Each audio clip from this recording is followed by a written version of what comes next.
dance out in the cold dark night. Screams echo loud, no wrong, no right. Rescue calls flash blood red sky. Spirits linger, waiting not to die. Ghosts on the line, they whisper and wail. Fingers reaching out, pale as they fail. Welcome to The Thin Line, the podcast for first responders and veterans. We are so glad that you are here and excited that you could join us. The Thin Line podcast is rated explicit and viewer-listener discretion is advised, as some topics may trigger suppressed or repressed memories or experiences. The views expressed on The Thin Line are unique to the speaker's personal experiences and circumstances and do not reflect the views of any specific broadcast media or platform or any specific agency. But for now, just relax, take a deep breath, and connect to this episode of The Thin Line. Good evening, everyone, and welcome to The Thin Line. I am Colleen, and I am here with David. David Tovar. Jose Padilla. Yeah, and this is Jose Padilla. I've been knowing Jose for,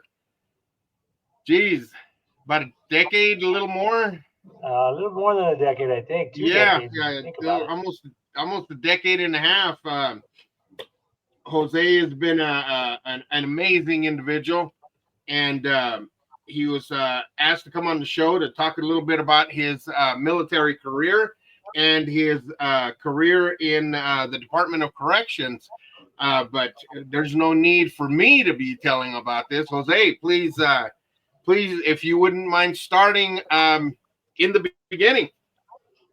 Yeah, okay. Thank you, Dave. Small kid from Delano, joined the military in 1984. I joined the United States Army. I was a combat engineer for the first about the first 9 years, and then I got out and I joined the reserves, and I ended up staying in the reserve system for about 22 years. Wow. 20. So I did a total of 32 years total of service in the Army. Wow, that is amazing. Congratulations. Yeah, that's quite a career. I mean, Yeah. most people are lifers, so that's commendable. You know, I honestly didn't think I was ever going to do that long. You know, I think anybody else, you go in, do a couple of years, get some college, get some money, get some college opportunities, and then it just kept going. I know I had seen you on the color guard for a while. Was that the color guard for the Army, or was that for CDC? I actually did both. I did color guard for the Army for silver units, and then I did the honor guard for the state of California. Nice. Yeah. Nice. So the state of California. Yeah. I joined the reserve system in right at 91 when the Gulf War was beginning, and was activated for the Gulf War. At the same time, I was applying for the city of Delano as a police officer. Oh, wow. And they opened up that small little CCF across the street. Do you remember that, David? Yeah, I do remember that. My ex-father-in-law used to run that place. Yeah. Lomas. Yes. And Bob Lomas, right? Yeah. Yes. Bob Lomas. Yes. Good guy. Good guy. But so at the same time the Gulf was happening, I was seeking employment, and I ended up going overseas. I ended up going activated for the Gulf, but I was sent home because my wife was pregnant at the time. Okay. And she was pretty close to having our second child. So that was a hardship that I put in with a little bit of regret, because, you know, you're seeing your soldiers off, you know. Yeah. So I had that little guilt of them going and not me going with them. But okay. Yeah. Almost like survivor's guilt.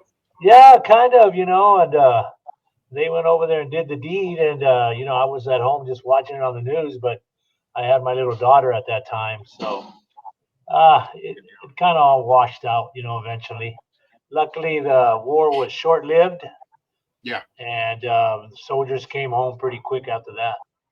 So, but I remained in the reserves, and so at the same time, again, I started employment with the city of Delano.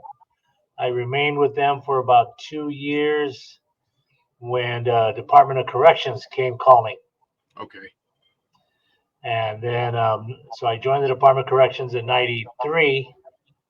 And probably a little short time after that, me and you met, I think 94, 95. Yeah, that was about that time. But then that's when we found out we lived right around the corner from each other. Yeah, we did. Yeah. So small community here, small town, small community.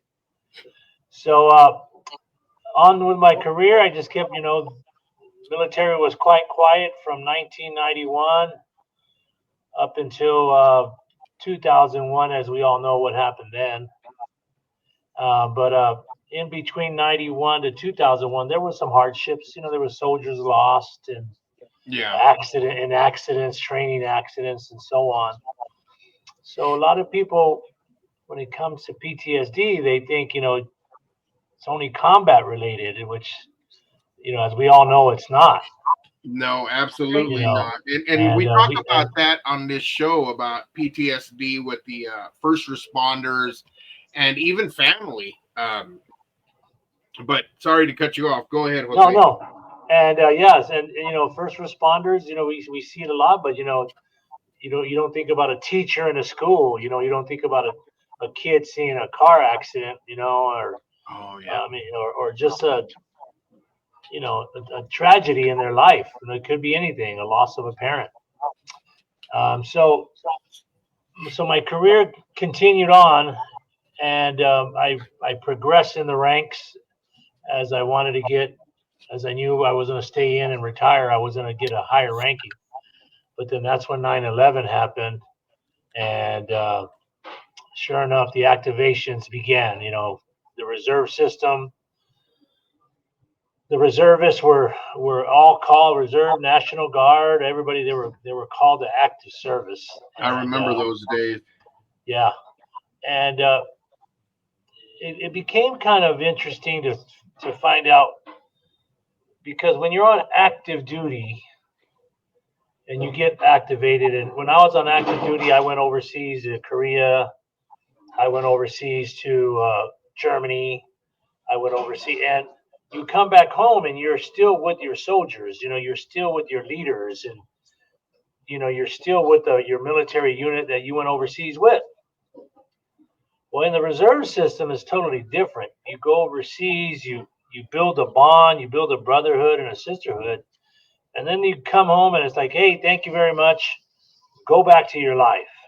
And after being gone for a year and a half, whatever your deployment was, my first deployment in 0304 was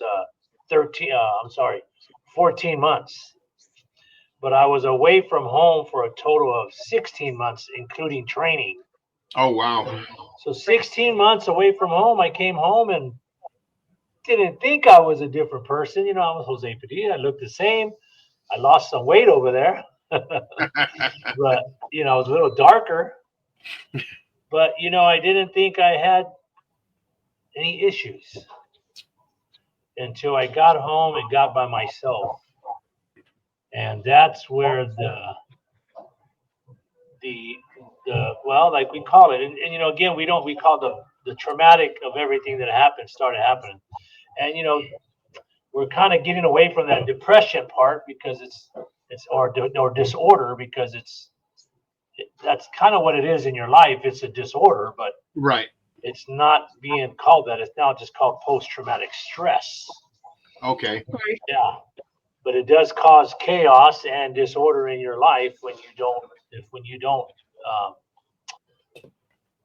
start taking notice of it. And Can I ask you a question? When you started noticing the difference, when you came back and you started noticing that Jose was not the Jose that left, Was there an aha moment, or was there a moment where you decided, hey, I needed help, or that you reached out, or did somebody reach out to you, or how did that process look? Yeah. Well, I noticed it when, I mean, obviously that I was snapping. I was snapping a lot of people, it was over simple stuff like somebody like me and you might be in conversation and you might say, sure is hot today. And I was like, man, what do you know about being hot? It was 130 degrees in Iraq. It ain't hot here. Come on, get over it. And it was totally unfair to you because, as you know, David, Kern County gets pretty hot. Yeah. You know, we could reach up to about 110 degrees here, and that's pretty hot. But yeah, I was noticing that I was being short fused to a lot of minor things that I didn't think about much back before I deployed. Work. Say a question. Do you think any of that has to do with the fact that you're in more of a command role over there? You have all your junior troops underneath you. Sometimes you have to back out orders. You have to, you know what I mean? You're constantly like looking out for the people you deployments. Do you think that that has anything to do with it? Like you're still in the frame of mind of being a leader? Yeah, and that was thank you for that. I mean, my frame of mind for the first couple of months is I was still over there. Mm-hmm. I hadn't it because I didn't immediately come home and went to work. I stayed. I was at home for a little bit, just recuperating, but I knew I was home, but my mind was still over. I was still having nightmare. I was still seeing equipment. I could smell the smoke. I could smell the ammunition. I could smell the diesel. And yeah. And so you talk to your buddies, you give them a call, and see how they're doing, and they're struggling with the same thing.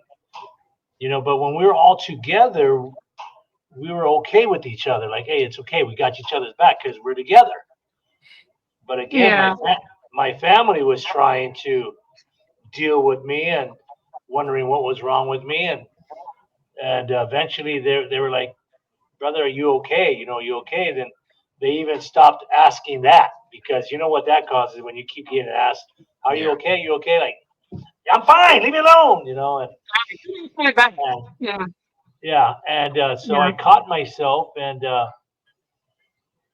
eventually I went back to work. 3 months after being home, I went back to work to the prison system. I went back to work at a smaller shift. So I was working nights. I was working night shift in a central control, David, the main control where we do count. And I had some good officers who knew what I just came from. So I was open with one of them. They did some service time. I remember. I don't know if you remember a guy by the name of Stebbins. Yeah. Stebbins. He was a lieutenant. He was a lieutenant. Well, he was a lieutenant, but he was also in the Navy. So me and him had some long talks. And so they kind of helped me just deal with it. Of course, they joked around like, "Hey, do we got to hide the guns?" It still carried that negative stigma. Yeah, because we had all the guns and ammunition in the main control room, and they're like, "Hey, do we got to lock these up?" And I'm like, hey, "We're all right, we're okay," But it is, the department is paramilitary. We have captains, lieutenants, super sergeants, and so let me ask you this, Jose. Being in the military, coming home for that 3 months, and then being put to work or going back to work in a paramilitary organization where you're putting on your uniform every morning, you're you know what I mean, you're ironing it at night, you're almost doing the same actions as we do in the military. Was it easier of a transition to civilian life that way? Did you see a lot of similarities where it was an easier transition than most? That's good, Dave. Yeah, when I was at home, not putting on a uniform, not because we weren't even going back to so when we came back home, we came back home originally like in May of 2004. Our first training month was going to be September. So they gave us a few months off also. Okay. They gave us 90 days. And so, yeah, so I wasn't putting on no uniform for the state or the Army. So I found that I lost my purpose. Like I was like, well, what would I do? I just started painting my house. Well, that didn't help. That just got me more frustrated because, I mean, I make a little mistake painting and I'd get all mad. I splatter some paint on me, and it wasn't until I went back to work when I felt better, because I laced up my boots, I put on the uniform, and by then, David, now we actually have vests on. Okay. Yeah, when me and you started, we weren't wearing vests or none of that stuff. Right. We had vests and we were carrying all the masks. So now I felt I was getting back into my groove and getting back into a purpose. I had to be on duty at 10 o'clock and check equipment, and I felt pretty good about that. But it was when I came home and the loneliness of the four walls. Yeah. So then that's when you start, okay, I need help. So you start talking to friends at work, and you're reaching out. And then, they say, hey, go see the VA office. Go talk to the VA and open up. And, when you guys come back home like myself, we got all our arms and our legs and 10 fingers and 10 toes. We think we're okay, leave the benefits for the guy who, is in a wheelchair, or the guys who really need it. Yeah. And, we're and again, as men, we're told not to seek help. Yeah. Hispanic men, we're we kind of got it double because of the machismo, so and it was a big double whammy. But then finally, when I just kind of talked to a good buddy of mine, his name is, I think you weren't there when he showed up, but his name was Dan Fody. He was a lieutenant, good guy. We were both peers at the time. We both promoted at the same time, and so he did an overseas tour too. So I was able to talk with him, and we just related to everything that was happening overseas and how it was coming home. So I went home. I went to the VA, I should say, and I opened up, and I really wasn't too excited about what was happening, because I guess they were trying to get into my head. They wanted me to recall a lot of things, and I was trying to forget them, but I couldn't. I didn't want to talk about them. So it's kind of like a relapse, you just back and forth every time you go back to the VA, you're talking about the same thing. So they put me in a group with soldiers, and unfortunately they put me in a group with Vietnam veterans. Okay. Because I was one of the first Iraqi veterans to do the deployment. There was not too many of us. Yeah. So we were being sit down with Vietnam veterans who, that was a whole different war. They were struggling with total different things than we were. I mean, yes, it was all PTSD, but the stories they had weren't relating to what I had. It was more jungle warfare that they talked about, instead of urban warfare and desert warfare. Yeah, and then we were going through cities while they were going through jungles, and so I mean, was there a stigma? Was there, and I know the answer, but was there a stigma between the Vietnam vets and the Iraqi vets, kind of looking at each other differently, or? I got to give those guys credit, man, because we know what they didn't receive when they came home. Right, and they were so open to us that they were, thank you, bro, thank you for what you did, and my line to them was, we never thank them. We always just tell them thank you, or we always tell them welcome home. Yeah. We give them what they didn't get when they first come home, And I tell them, thank you for leading the way. You led the way, and you guys are the front line of what now we're supporting, And but no, they were really open to us, real receptive, and but they would hear our stories. But again, I just felt that I wasn't relating to them. That was just me, though. There Right. could have been another Iraqi veteran who was like, "Hey, man, I get it. I know exactly what they went through," So eventually, the medication came, and I started taking meds to try to sleep better, try to calm my mind, try to slow my mind down. I didn't care for it. It was not making me feel good. I was, I was shaking a lot, and then you have side effects, so they give you medication for the side effects. And I remember just having 8 bottles of medication. Well, this is Iraq. I didn't have that many. I had a few bottles. Well, then I took a training deployment right in 06 and 07. So that felt pretty good. I left home again for a couple of months, just training soldiers going overseas. So that made me feel good because now I wasn't taking any of the meds. Right. I was waking up every morning doing PT with the soldiers. I was preparing my classes, and I mean, I felt normal again. I want to stop you right there, Jose, and only ask this because when you are home and supposed to live a normal civilian life after being deployed, after seeing action, or even just being deployed and in that environment for a long time, the medication is more is it more, and I'm asking the question, is it more in order to be able to assimilate when you get home? Because it sounds like every time you've gotten reactivated, we no longer need the medication because we're back at home. We're back doing what we feel we're supposed to be doing.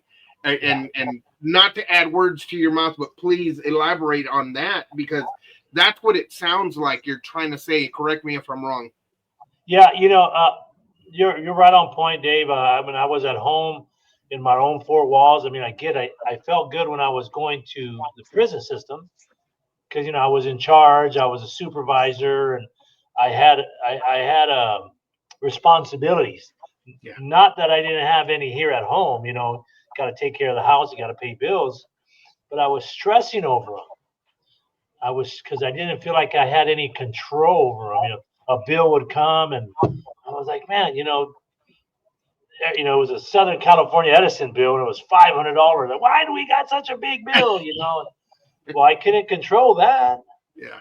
But when I went to class or I went to train, I can control the environment while I'm training.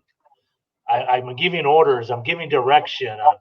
No, everyone sit down, or everyone, let's go take a break. And yeah, I felt purposeful again. So there was no need for the medication to help me sleep at night, like a simple one. I forgot the Xanax. It was that. I didn't have to take that no more because I was in the middle. I was sleeping well at night.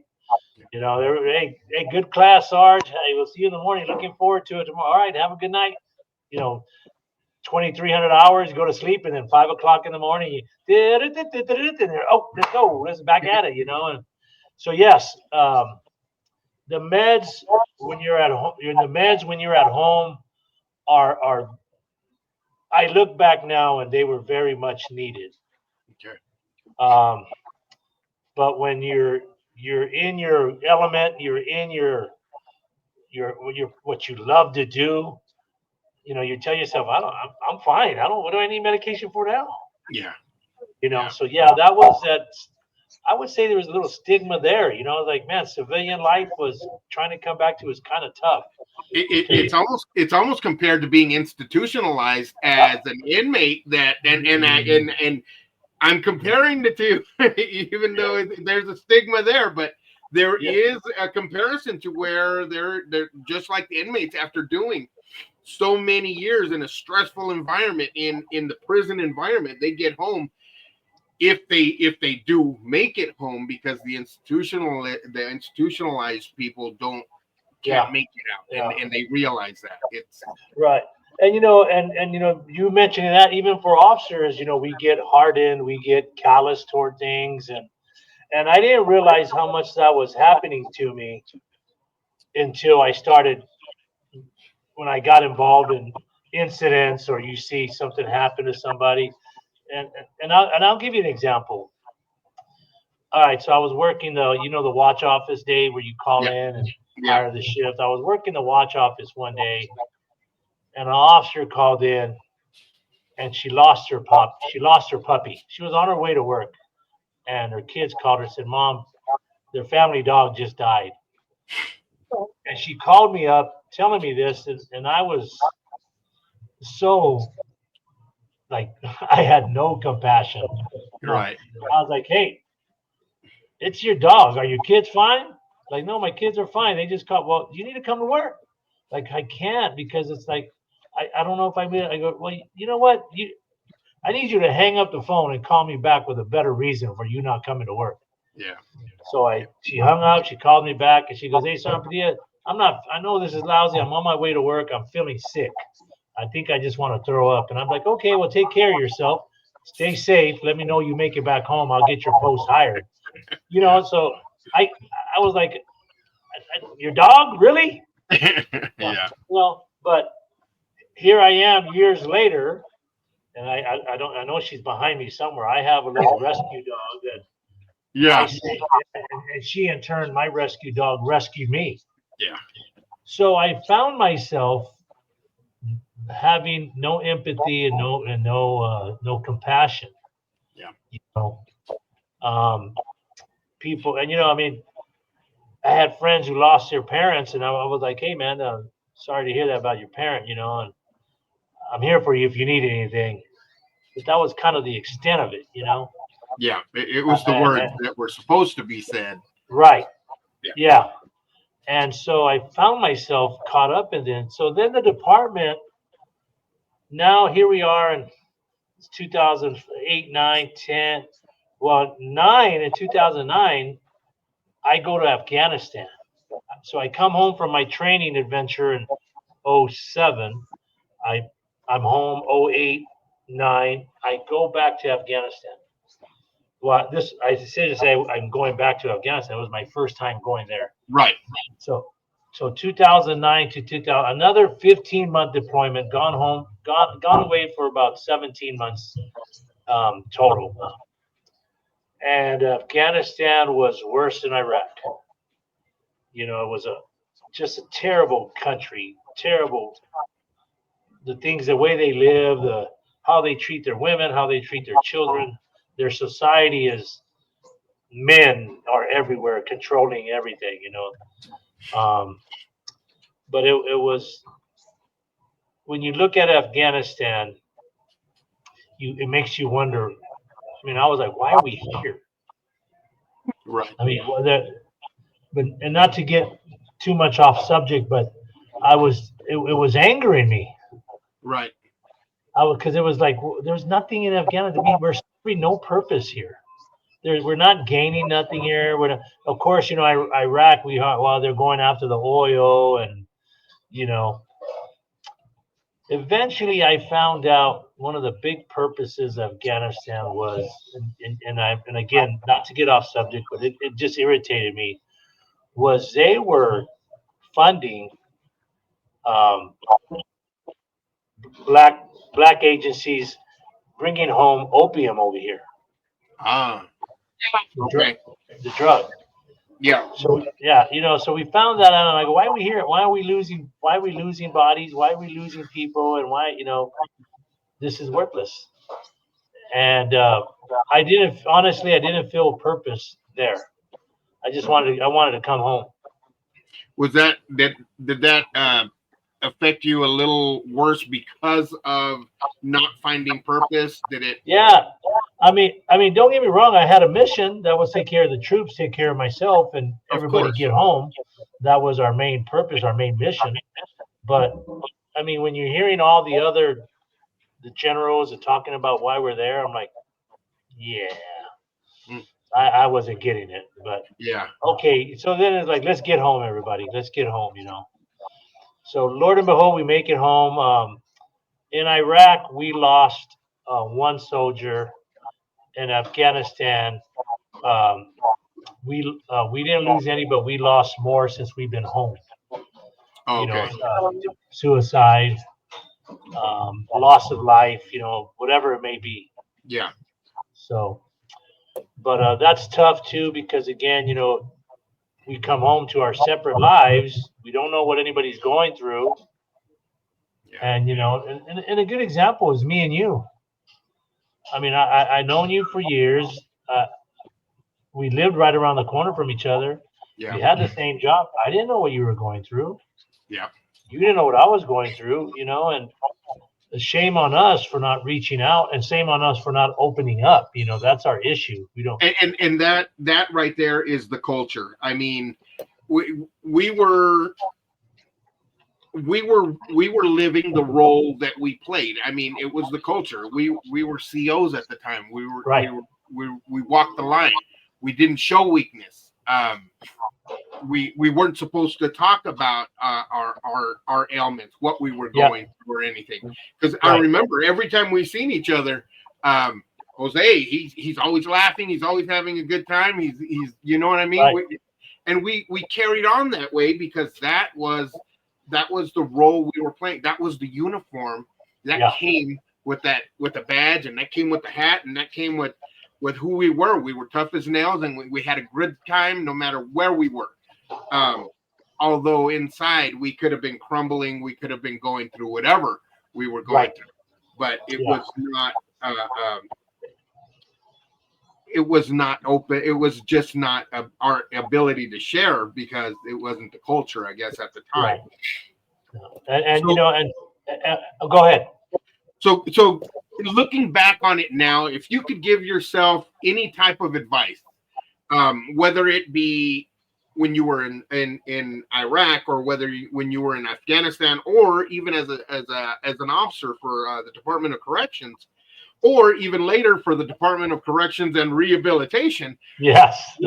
What advice would you give your younger self? Oh my gosh. I think be true to yourself. Be honest. And then and communicate your hurts.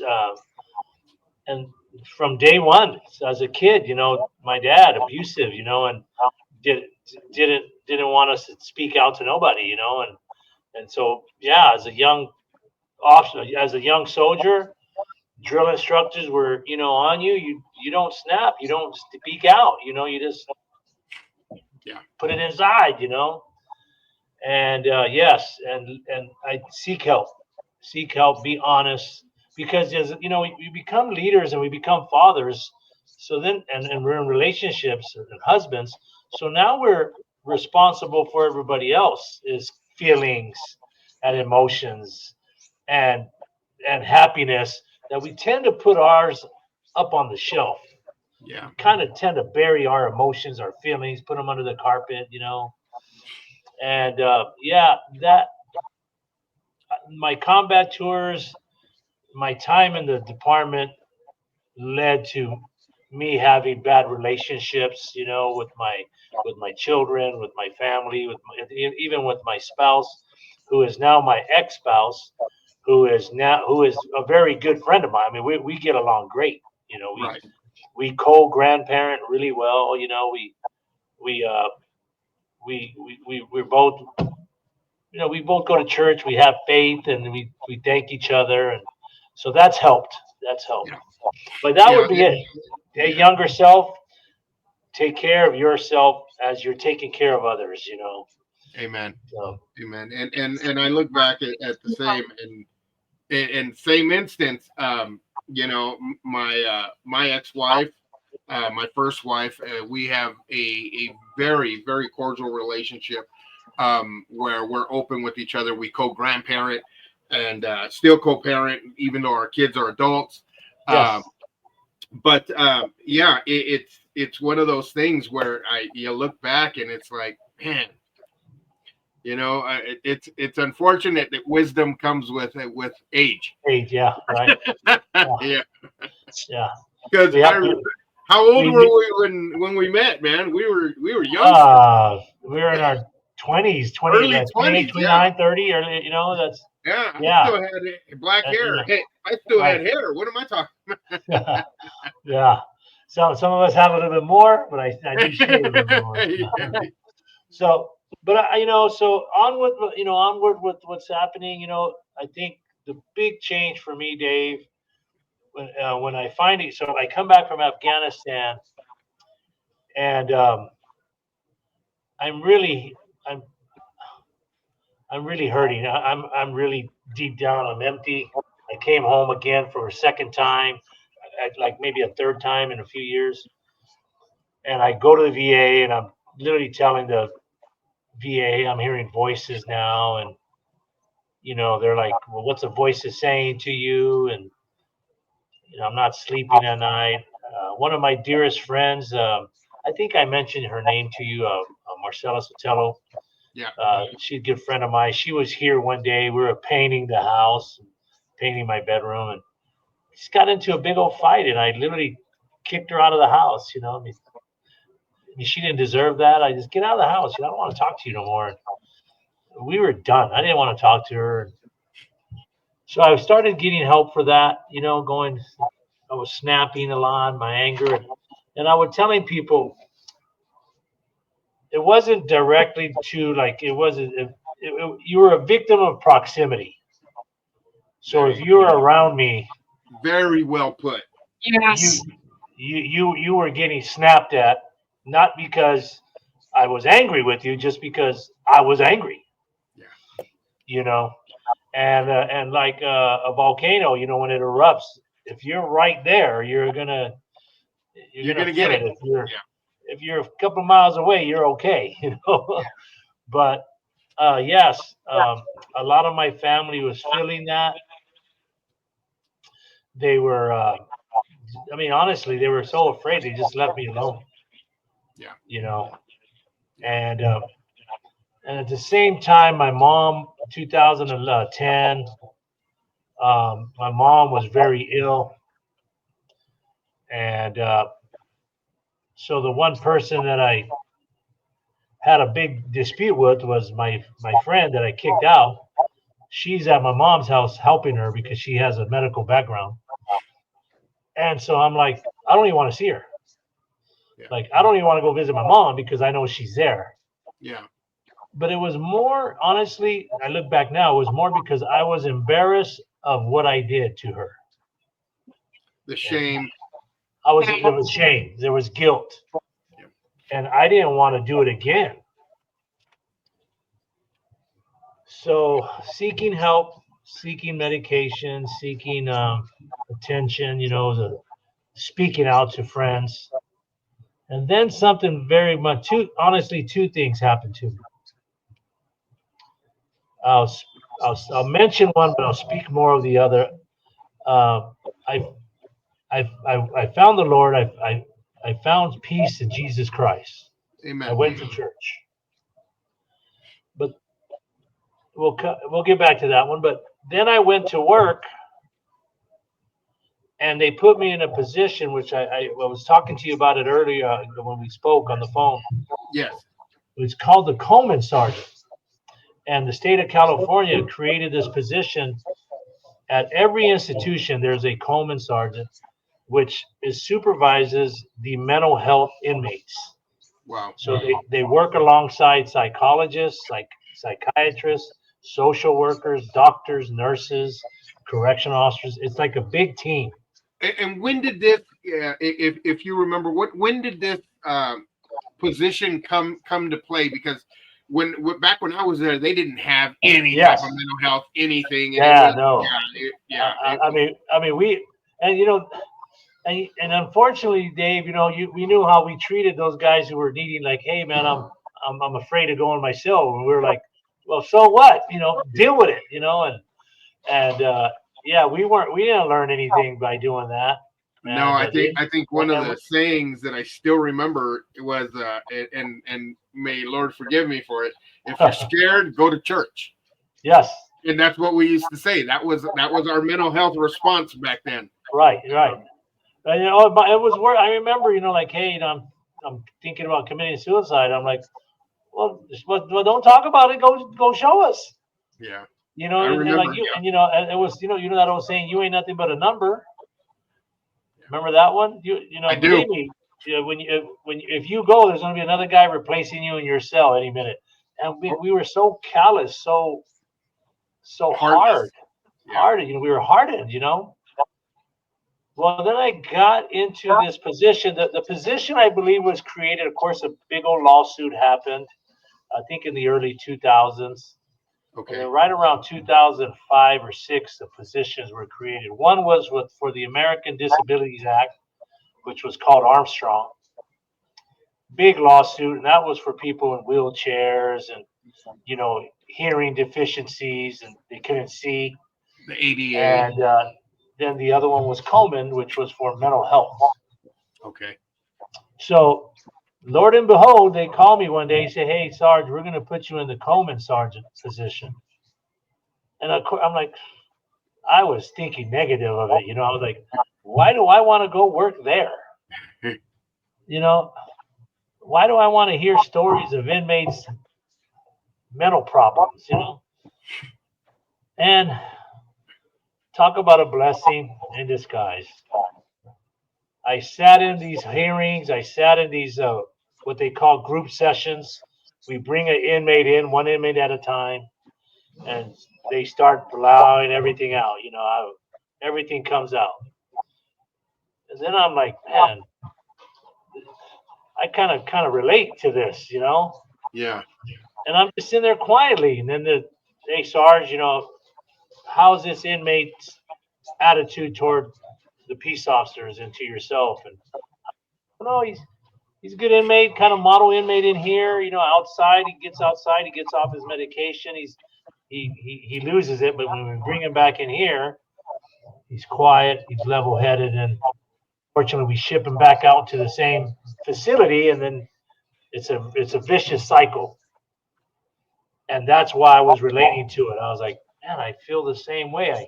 I come to work, I feel great. I go home, and I go into my own bedroom, my own cell in my room, sleep all wee hours of the stay up, and I'm like, wow. Then I come home and I come to work. I was feeling pretty good about it. Yeah.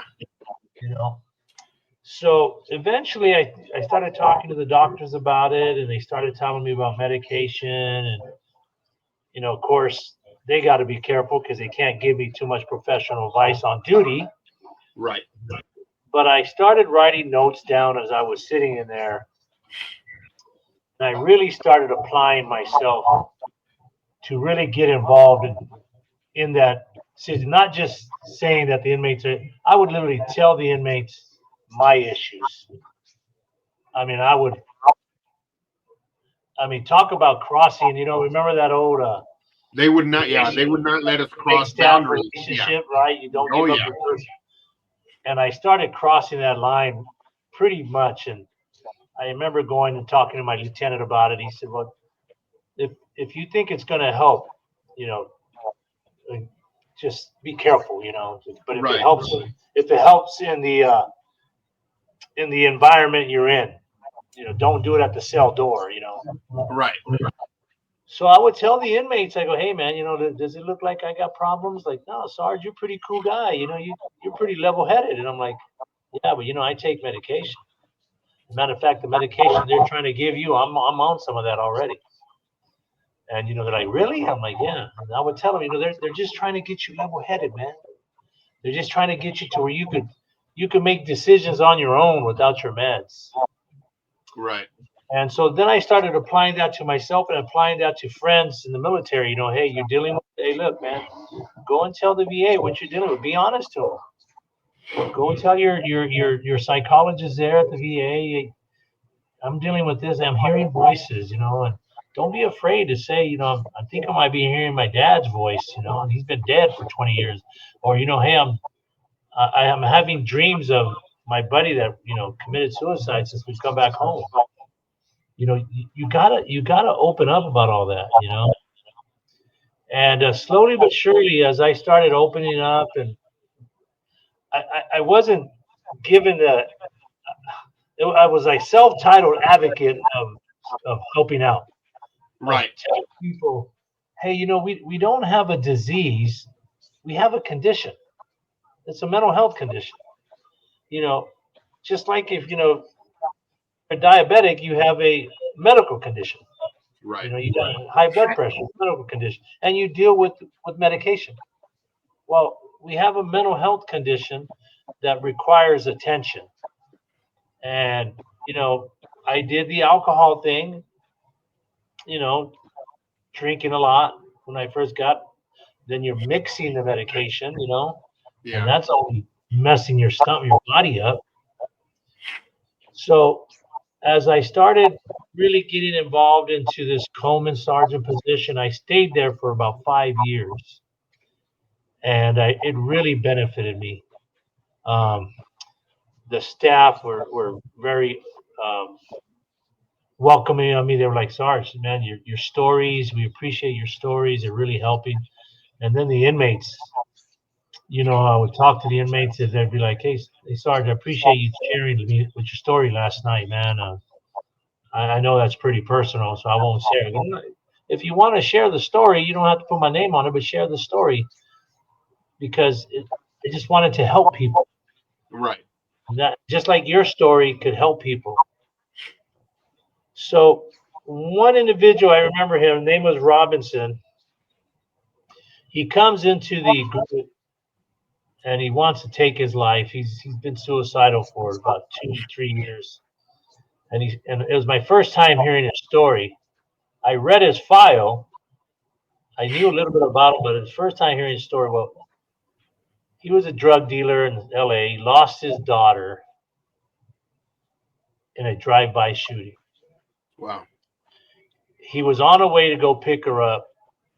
He was on his way to go pick her up at the house where she was staying, where she was being watched. But he decided to go do a drug deal, and then was late to picking up his daughter, and that's when the drive-by occurred. Oh, Well, unfortunately, I think she was 8 years old, 8 or 9, 7 or 8, 9. So it was his only daughter. He lived with that guilt. He was, this is my fault. She's dead. And I was listening to him, and I was, wow, I've lost a few soldiers since we've been home, and I'm like, ah. So finally, I just wanted to talk to him. I brought him, not in a group chat. I brought him and sat him down in a cage by myself, and I go, hey, Rob, let me talk to you a little bit. And I started sharing a little bit about what I was going through, with the medication and the loss of life, and actually my mom had already passed away. okay. Yeah, my mom had just passed. So I was dealing with the loss of life myself, and trying not to do it with over medication and that, the alcohol. So I sat down with him one on one, and I told him, I said, hey, if your daughter was here right now, what do you think she would say to you? And he blurted off a couple of his choice words. She'd call me stupid. She'd call me what an idiot. And I go, sounds like you had a pretty smart daughter. And she was, yeah, she was intelligent. And I go, so are you honoring her right now? Do you think you're honoring her right now? I said, because see, I just lost my mom. And I start thinking about, am I honoring my mother in a way that here I am, talking to women, lying to women, or manipulating women, or I'm just lying to my job, or am I really honoring? I'm not bringing any honor about to anybody because we live by that military code. One of our values is honor. Yeah. I caught myself, and I go, so I'm not judging you, Mr. Robinson. I'm just explaining to you what I'm doing the same. So it's like we kind of made a pact. I made a pact with an inmate. You know, I was like, hey, if you could, if you could really focus on honoring your daughter, I'll focus on honoring my mother and being good to my partners and being good to inmates. Because again, Dave, you know how we were treating inmates back then. You know that Yeah. throwing them in a cell, we were going inside cells, we were twisting their wrist. You know, Yeah. and not to give myself too much on. Yeah. Not to say too much alleged Yes, information. yes, allegedly. But you know, I look back and I'm so grateful for this opportunity to now have this compassion growing in my heart. You know, I but it's still there. That you know, there's things that's small thing like road raging on the highway.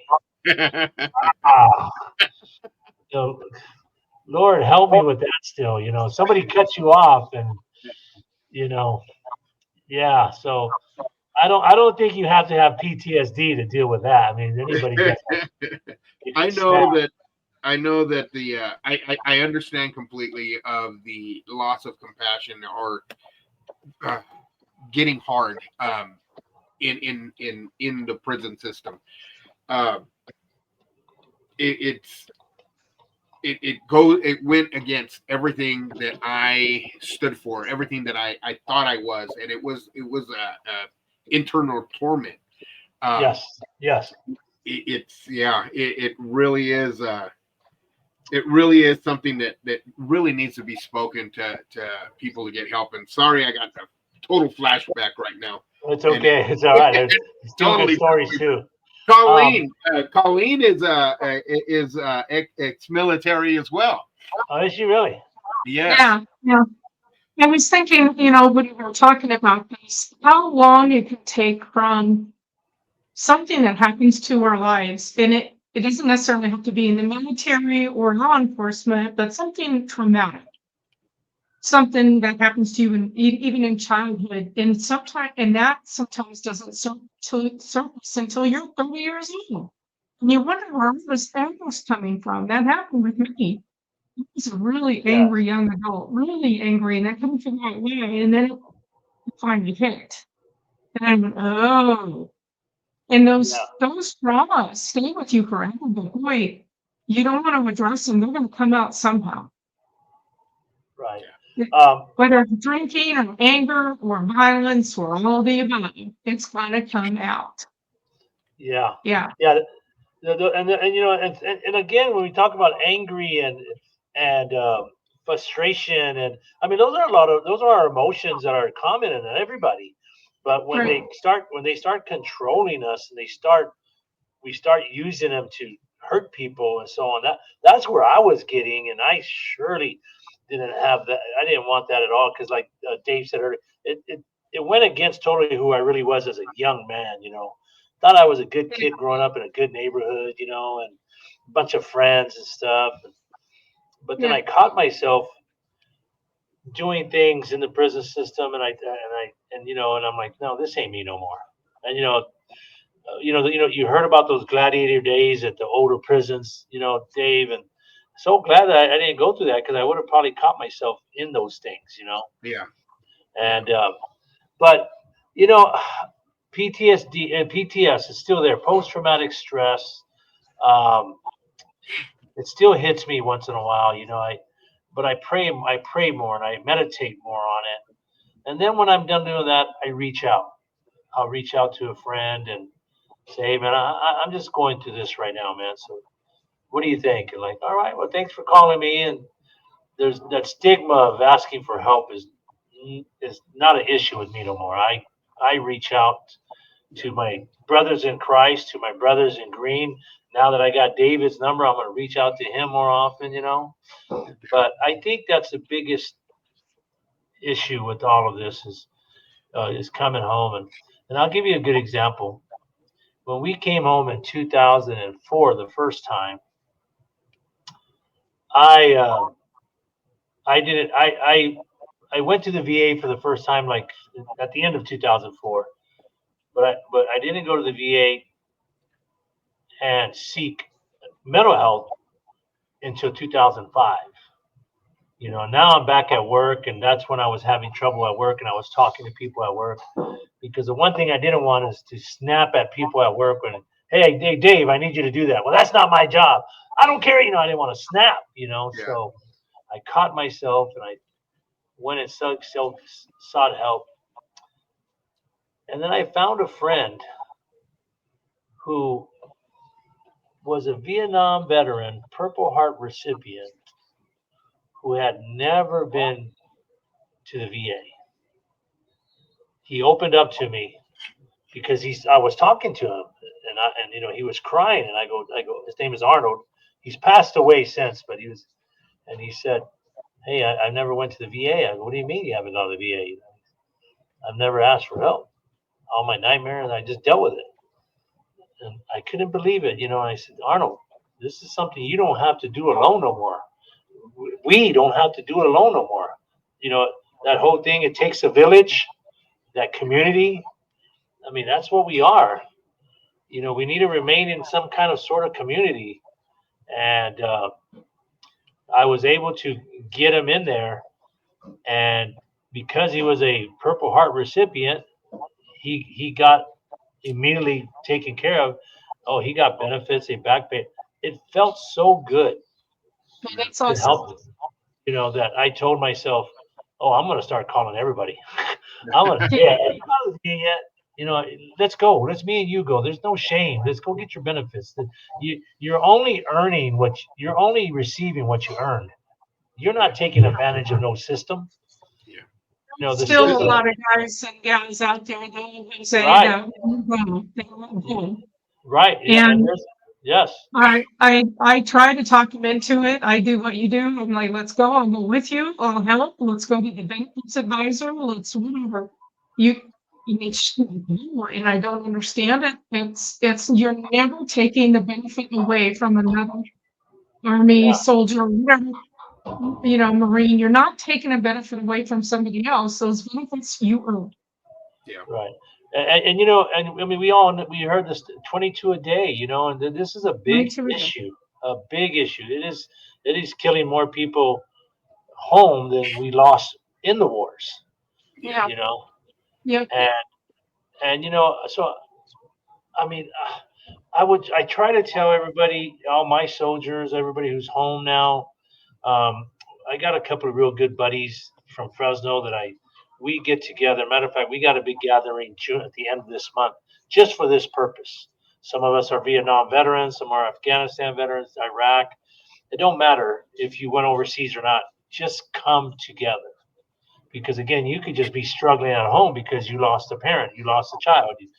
We don't know unless you come and tell us. And people don't understand the importance of having a solid support system where Right.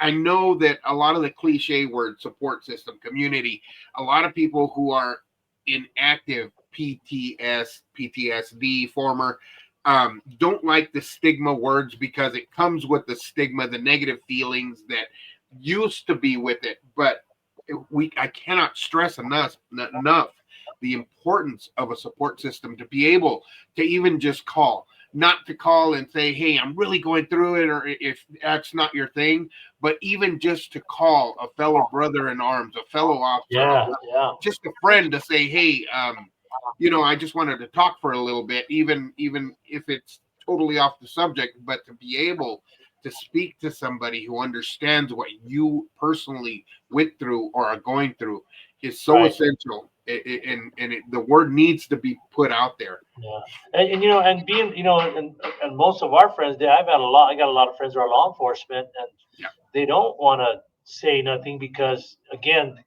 we have to be careful here in California. You keep going to the doctor's office, say, I'm mental health. I'm thinking I'm suicidal. Well, wait a minute. How are you going to be a peace officer? Yeah.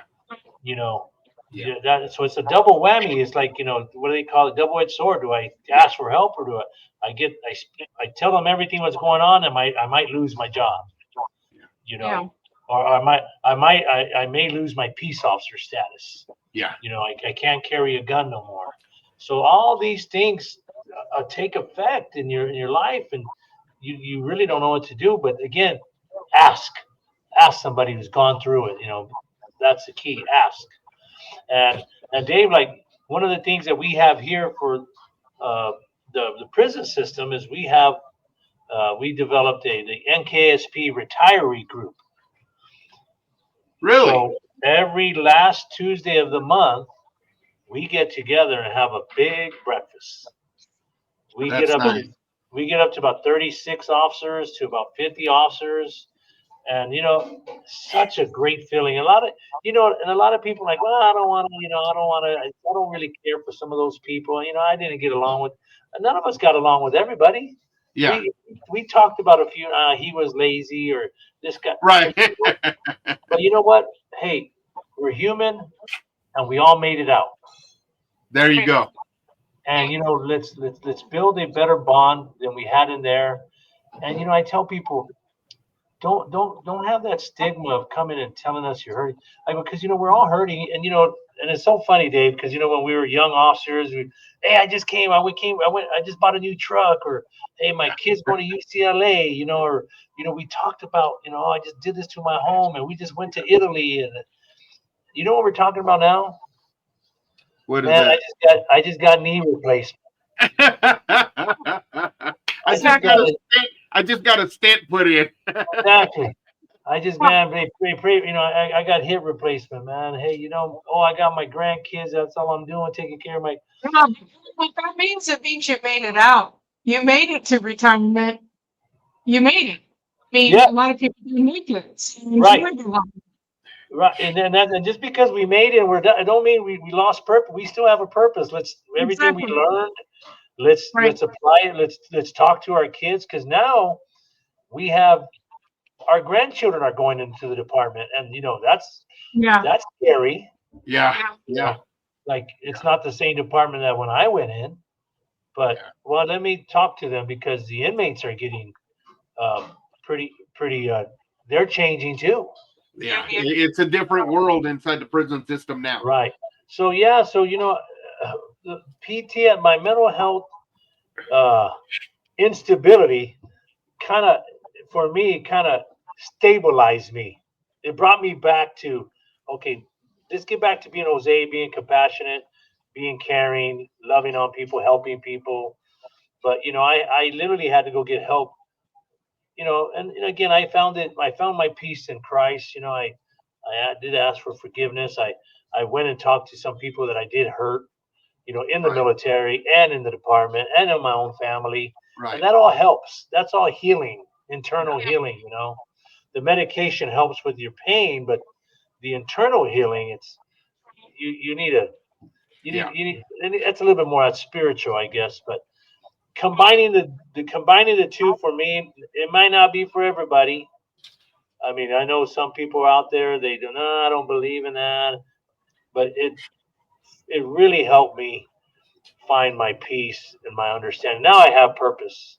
Amen. Now I have purpose to help those in need. You know, I don't know if it's financially, if it's spiritually, emotionally, mentally, whatever. Let's sit down and talk, buddy. And so I have that group. I also have another sports organization that we play. It's with senior softball that I'm part of. Nice. And we're just a bunch of old timers, Dave. A bunch of old timers. A lot of us are veterans, combat veterans, and all we do is get together and play ball. Good deal. That's it. We play softball, and you know, we talk to each other. We yell at each other. You know, we you know, there might be a few F-bombs dropped out there, but not. I would be surprised, considering military. Yeah, there's going to be quite a bit. We're not really directly to anybody, but it's kind of like, oh, wait, hey, you kind of got a little way there, buddy. You know, but it's so much fun, and as men, we need those positive energy organizations. You know, the things that help us, you know, get by. You know, A connection. Yeah, the connection, and you know, and it was funny. because I found that organization through my brother-in-law, who's not retired. He told me about it, and I actually walked up on him and another guy named Paul having a conversation about it. And I go, "What are you guys talking about?" He said, "You want to play ball? You're retired. Go play ball with." So I said, "What are you guys playing?" Sure enough, man, I felt that whole brotherhood. They're like, "Hey, Jose, you suck," and I'm like, "I know I do, but you can keep coming out because we love you, man." And I was like, "Man, It's this is awesome. just." Yeah, it was so welcoming, and then you get out there and then they start asking you questions like, "Hey, when you came back home, did you struggle with?" "Yeah, hey, well, I'm still struggling with this." "Oh, thank you for sharing. Let's get you some help." Yeah. So yeah, I'm no longer embarrassed or ashamed to talk about my struggles, talk about my loneliness and my whatever it may have when I went through my bad relationships, because that's all part of it. It's all part Yeah. of growing and And, learning. and there's a thing that sometimes we have to be broken down to the very bare minimum so that we can find our true selves Yeah. as we build ourselves back up. Well, I never knew how much that nursery rhyme Humpty Dumpty had a great fall. Humpty Dumpty. So remember he fell and he was shattered, and then he put him back together again. Yeah. Yeah, he was still broken, but he was still useful. Yeah. You know, There you go. and so though all those little things have come back to my life to make me see. I may be a little damaged, but I'm still useful. Amen. Uh, Amen. I like to say it. Have you ever seen I mean, I'm talking Colleen. I mean, even you, Dave. I'm sure you've seen a worn out United States flag, Oh yeah. right? When it's hanging up on the pole, it's pretty all shredded up already. And then of course we replace them, right? For get a Yeah, new flag up there. But that old flag still stands for something. sure It does. still means it's still the flag of the United States. Oh Just yeah. because it's shredded and beat up and has a couple of bullet wounds through it, don't mean it doesn't still stand. And that's Yeah. no different than us. What do you stand for? Who are you as a person? You know, Yeah, and that's to me has really helped me over the last course. I stand to help people, and I want to stand to get the stigmas off of us, military and law enforcement, and men. We don't need those. Men don't cry. Have you seen me at night? Yeah, Yeah. yeah, Yeah. yeah. well, I thank cry. you. I don't have a problem crying. Even at a good movie. You Amen. know. This has been amazing to have you on the show and have you share your experiences, because every time somebody comes on and shares their experience and people listen to this, maybe you touch 10 people. You know what I mean? Maybe your story gets to somebody and they reach out and they ask for help. So that's what we're here for, to share your stories and Yeah. it's always okay to ask for help. And if you're out there struggling, please ask. Call the VA crisis line, call the suicide hotline, call your friends, call your mom, call your Right. sister, your brother, somebody in your church. Ask for help, because we're a community and we're here for each other, guys. Yes. So I like what we said.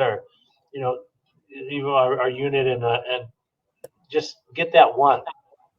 Even at church, you say, even if you could get one, Yeah. this one, and then if he gets one, and then right? Dave gets one, we'll build it. We can get them all Yep, back. It just yep. takes one.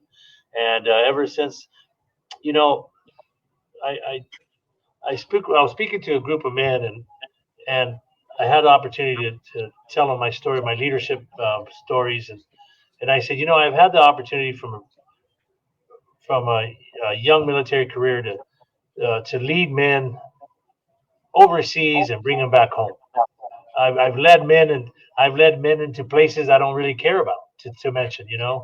So I found myself leading men for good and for bad. And I tell myself, if I could just lead one man and rescue his life and rescue him from harming himself or others, Yeah. then I have found purpose. Amen. You know, that really makes me feel pretty good. And the first person I had to do that for was who? Was me. You know, Exactly. I started with me. I finally said, you know, I'm going to go help, and I don't have a problem. You know, I was an old military guy, yell. I still yell. You know, drill instructor kind of attitude, and you know, like, let's go, suck it up, soldier. Let's go get some help. But we're going to go get help. You know, we're just not going to just swallow the pill and forget about it. We're going to go get help, and that's the way I approach people. And like, hey, look, man, we're all hurting. You know, we all have my level might be a little different than yours because you know um, maybe I wasn't in the tent when it got hit by mortar rounds, and you know, or maybe you weren't on the road when we got ambushed. So everybody has their things. And I have a buddy by the name of George. Great story, and I didn't know this. Well, George was a cook, and when we got to Afghanistan, they didn't. The cooking was all being done by contractors. So they were going to send him home, but he had a secondary MOS, which let him stay in the United States, and he was a mail clerk. He's actually a mail clerk at home. Yeah, I think he's a mail clerk at home too. Well, they let him go work in the mail department.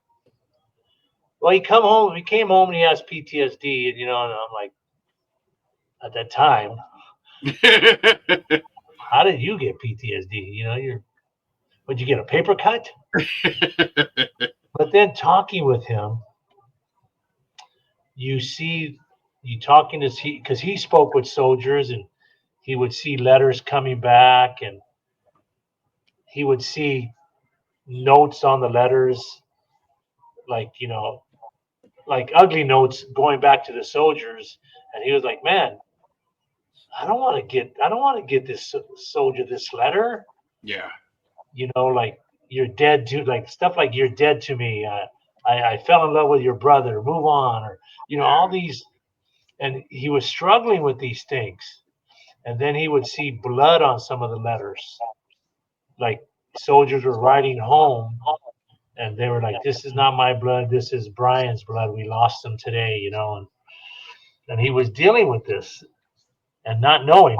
And I finally sat down and talked with him, and I said, George, you know, I'm really sorry. I never knew you were struggling with this stuff, you know. Yeah.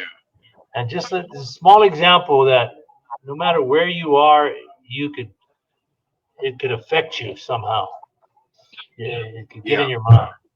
Yeah. But Different degrees of trauma. yeah, good. There you go. The different degrees is the best way to put it. But Yeah. still, very. Yeah, sorry, because I didn't mean to cut you off, but It's a, fantastic. Fantastic that you're here with us tonight. I think we'll go ahead and wrap up with that. That was really touching. I never Would- thought about If anything like you, that.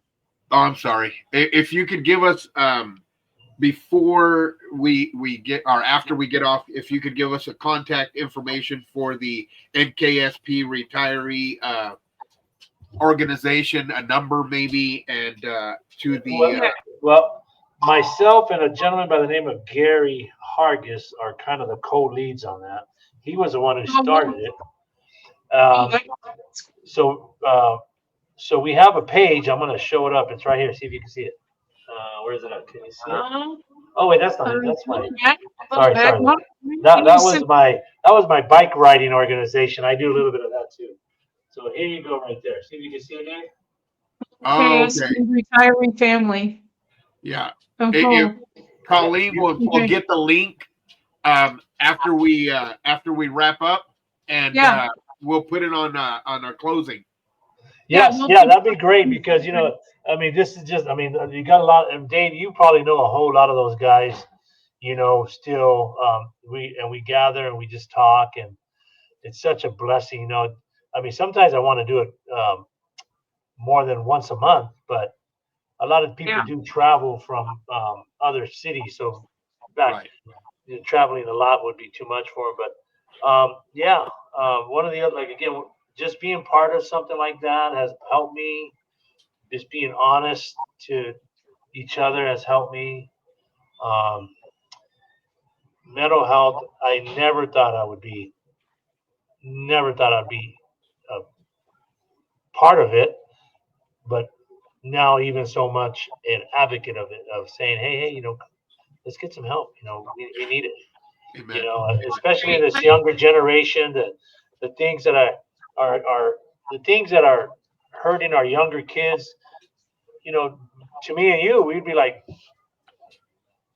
you know what my dad did to me back then. But that's just the way it is now. So we have to let's attack the issue where it's at, and that's the root where it's at. Let's not let it become a big old tree in us. Let's attack it. Amen. And no, I'm a big fan of it. I actually got a plaque given to me from the mental health when I left that position. I went to a different division. They really touched my heart. Good And deal. they gave me a nice plaque, and they told me that thank you for my input. That inmate that I told you about wrote a letter back to the team, and he mentioned how we helped him and he's really seeking help. He's no longer on any kind of medication, no longer want to commit suicide, Good. and he does want to help his daughter memory live on. Good. That was the last. And I would love. I mean, it would be great if I hear a story in L.A. somewhere that this guy. It'd be wonderful to hear. Success story. Yeah, success story. But Good yeah. deal. So Colleen, I think we're going to go ahead and wrap up the show for tonight. Jose, this was absolutely amazing. David, thank you for bringing your friend onto the show.